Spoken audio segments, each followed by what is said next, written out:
Well, the IMF was in Sri Lanka in June.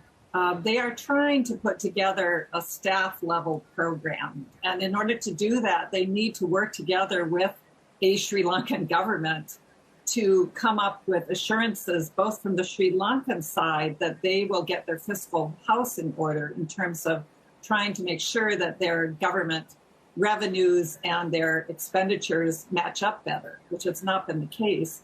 And also to get assurances from Sri Lanka's creditors that they will provide whatever assistance is necessary to bring Sri Lanka's debt to a sustainable level.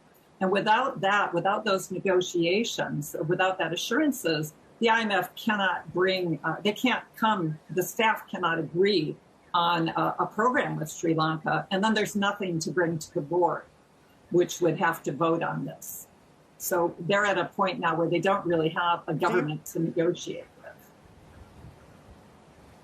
Indeed. Do you feel that, and we are hearing that President Wickremesinghe will appoint, and we will have some details on the new cabinet, including the finance minister, who is the government's point man, of course, on the IMF and negotiations. But do you feel the developments of the last few hours, and I know the details are sketchy and I know they have to be independently confirmed, but do you feel that this is a troubling development? Because the central bank governor was telling me yesterday that what donors really need and what the IMF really needs is political stability. And the signs at this point don't appear to be very encouraging at all.